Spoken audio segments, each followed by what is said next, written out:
And here we are, we're with Steve Starling across here, and of course this is the beast in the background, and you have given this thing an absolute flogging for nearly 2 years, haven't you? Yeah, it's just coming up to the 2-year mark right now actually, and the thing I can say about my MotorGuide is I have not missed a day's fishing, haven't missed an hour's fishing due to any sort of malfunctions or whatever with the electric motor, and I've never been able to say that in the past. Now, when these motors first came out nearly 2 years ago, there was a big launch up at the Gold Coast, and immediately I was pretty impressed with, firstly, how quickly that motorhead went around, but secondarily, and more importantly for my fishing, it was the fact that it had this jog function on the spotlight. Like if you were in not quite the right spot, one hit of the button and you were there. So tell us how that all works. Yeah, I think you've probably nailed the things that I like most about the MotorGuide Xi5. Fast response time, so when you press the control or you use the foot pedal, I just tend to use the remote hanging around my neck all the time. It spins much more quickly than some of the rival ones, so you're around to that new direction straight away. But as Steve mentioned, the anchor function to lock yourself onto a spot works straight away, and it really does keep you on that mark.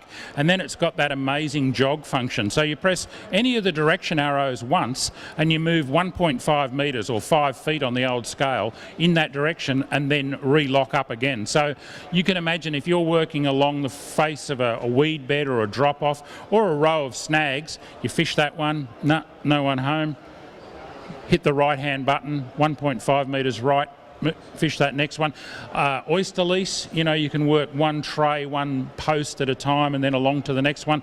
And if you want to hit it 3 times, it moves 3 times 1.5 metres, whatever that is. So if I was any good at maths, I wouldn't be a fisherman.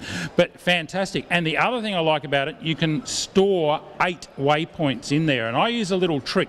If I'm going to fish for gnarly things that live in snags that are going to try and dive straight back into cover as soon as I hook them, I'll sit back out from that spot a safe distance, 30 or 40 metres, put a waypoint in, mark it.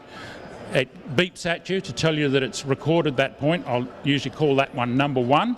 Then I drive in, halve that distance so that I can cast to the spot, chuck a lure in there. Now it might be a big blue-nosed brim down south, might be a mangrove jack in a creek up in Queensland. Bang, I hit that fish. He's going for cover. I just go, hit button 1 and the boat goes and hauls out of there and drags the fish out. I can't tell you how many big fish I've caught using that trick.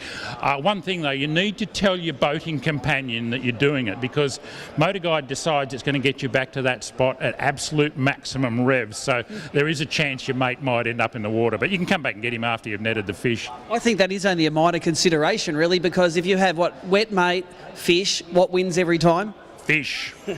Starlo, we've got one of the motors here, and look, they're a very simple motor. Wear and tear wise, you put a lot of hours on it. What do I need to look at maintenance wise when I'm using one of these motors? Yeah, I've knocked a fair bit of paint off the lower unit of mine just banging into oyster covered rocks and oyster leases and things like that. And where you've knocked that paint off, the salt will get in underneath the coating, and you will start to get a little bit of bubbling and blistering. So just keep an eye on that. I just rub that back on the edges and give it a hit with a bit of primer every now and again.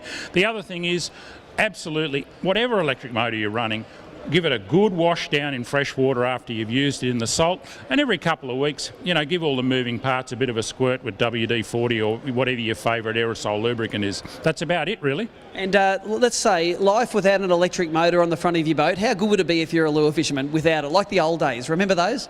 It's really, really hard. Every now and again I jump in a mate's boat and they haven't got an electric, and you go, how the hell do you do this? You've got to change your whole fishing style. You've got to go out and drift the open water and use your sounder a bit more. Don't ever get in a boat that's got no electric motor and no depth sounder. That's like going back 50 years. Hate that stuff. Mate, you feel like Captain Cook landing in Kurnell there, wouldn't you? Well, one last thing, Starlo, you're very active on social media. You've got a great YouTube channel, you blog, you are very social media savvy. How can people get in touch with you? Just search Starlo Fishing. That's what I call my Facebook page.